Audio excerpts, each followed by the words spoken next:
एटा भारत बंद के समर्थन में आज किसानों और समाज सेवियों ने सड़क पर नारेबाजी कर अपना विरोध जताया है। सरकार से किसान विरोधी बिल को वापस लेने की मांग करते हुए एडीएम और अपर पुलिस अधीक्षक को अपना ज्ञापन सौंपा। सामाजिक कार्यकर्ता ने पैदल सड़कों पर नंगे पैर उतरकर सरकार विरोधी नारे लगाए, तो कहीं भारतीय किसान यूनियन के संगठनों ने चक्का जाम कर नाराजगी जताई। किसान यूनियन के राष्ट्रीय अध्यक्ष पवन ठाकुर ने भारी तादाद में किसानों के साथ धरना स्थल पर पहुंचकर चकबंदी खारिज कराने को लेकर एटा डीएम को ज्ञापन सौंपा है। किसानों के हुजूम को देखते हुए एटा जिलाधिकारी सुखलाल भारती और एसएसपी सुनील कुमार सिंह ने खुद शहर की कमान संभाली है। सुरक्षा की दृष्टि से जगह जगह भारी पुलिस बल भी तैनात किए गए हैं। प्रदर्शन कर रहे आक्रोशित किसानों ने केंद्र सरकार के विरुद्ध नारे लगाए और जल्द से जल्द काले कानून को वापस लेने की मांग की है। व्यवस्था खराब तो नहीं हुई सर? किसान आंदोलन के दृष्टिगत जो भारत बंद के संबंध में आज 8 तारीख को कार्यक्रम प्रस्तावित थे, सभी जगहों पर पर्याप्त मात्रा में पुलिस और मजिस्ट्रेट की ड्यूटियाँ लगाई गई हैं। लगातार सारे लोग सवेरे से ही भ्रमणशील भी हैं। किसान संगठनों के जो पदाधिकारी हैं उनसे भी समन्वय संवाद बना हुआ है। अभी तक 4 लोग किसान संगठनों ने अपना ज्ञापन भी शांतिपूर्वक यहाँ धरना स्थल पर जिला मुख्यालय पे आके दिया है।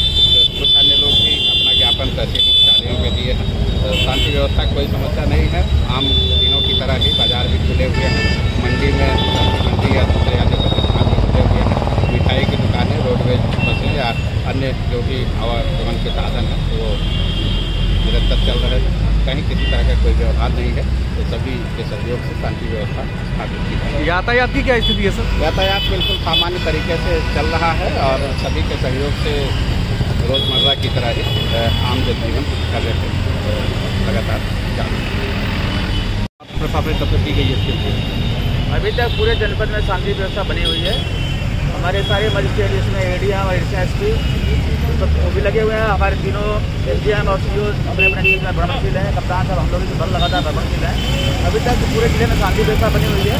अभी कुछ लोगों ने बाकी दिखाई हुई है, कुछ लोगों ने जो है अभी ज्ञापन दिया जिसमें एडीएम साहब ने एडीएम 10-15 लोग थे।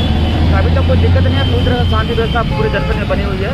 कोई दिक्कत नहीं है। जो भी अगर कोई आ भी रहा तो बिल्कुल शांति उस तरीके से अपना ज्ञापन दे रहा है, चला जा रहा है। इसमें किसी प्रकार कोई दिक्कत नहीं है। जो विरोध प्रदर्शन किया गया है तो आपकी क्या क्या मांगे हैं और क्या कैसे आप मांग? आज किसानों के विरोध में हमारा जो मार्च था, उस मार्च के जिस तरह से एटा की सड़कों पे संविधान को, लोकतंत्र को प्रशासन ने रोंदा, जिस तरह से हमें रोकने की कोशिश की गई, हमारे संवैधानिक और लोकतांत्रिक आंदोलन को, हमारी पदयात्रा को रोकने की कोशिश की गई, उसके बाद कहने को इस देश में अब कुछ बच नहीं जाता। जब आप अपने हक हकूक की मांग करोगे तो ये जो काले अंग्रेज बैठे हैं, जिनकी तनख्वाह हमारे टैक्स के पैसे से आती है, जो खुद किसानों की औलादें हैं, उन्हें ना आज किसान का दर्द दिख रहा है। वो सिर्फ सरकार के समर्थन में लाठी भाजने को तैयार है। हमें रोका गया, हमें डराया गया, हमारे ऊपर केस करने का भी हमारे ऊपर धमकी दी गई, लेकिन हाँ, हम डरे ना झुके और न इस तानाशाही के खिलाफ हम डरेंगे और ना झुकेंगे। अभी हम नंगे पैर आंदोलन करके आ रहे थे, संवैधानिक और लोकतांत्रिक दायरे में कर रहे थे। हमारा पूरा का पूरा प्रोटेस्ट मर्यादाओं में बना है।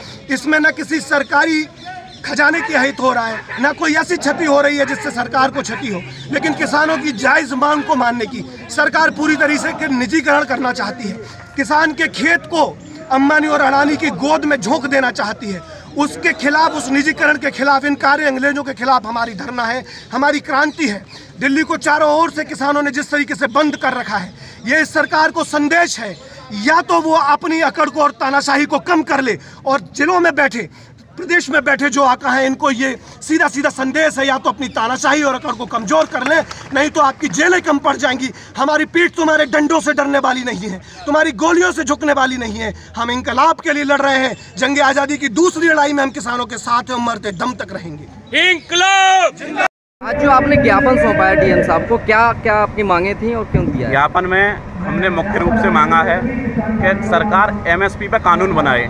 यदि खुदरा बाजार में कोई भी व्यापारी किसान की फसल को समर्थन मूल्य से नीचे खरीदता है, 1 रुपया भी नीचे, तो उस पर 5 लाख रुपए जुर्माना व 5 साल की सजा होनी चाहिए उसको। दूसरी चीज़, 5 वर्ष पूरी कर चुके प्रत्येक किसान को, वो 60 वर्ष पूरी कर चुके प्रत्येक वृद्ध किसान को 5,000 रुपये जीवन यापन भत्ता मिलना चाहिए, क्योंकि किसान अपनी फसलों को सरकार द्वारा बनाए गए मूल्य पर 60 साल तक बेचता है। जब उसके हाथ पैर काम नहीं करते हैं तो जिम्मेदारी सरकार की बनती है कि उसका जीवन यापन के लिए सरकार सोचे। और कुछ चकबंदी को लेकर ऐसा कुछ मामला है? एक चकबंदी का मामला हमारे क्षेत्रीय समस्या चल रही थी। क्षेत्र में एक गांव पड़ता है सरानी, उसमें 95% चकबंदी के विरोध में थे। लगातार वो 1 महीने से आंदोलनरत थे किसान। उन्होंने हमें समस्या बताई है तो हमने, क्योंकि जिम्मेदारी बनती है, हमारे क्षेत्र का किसान परेशान होगा है तो हम उसकी आवाज़ उठाएंगे।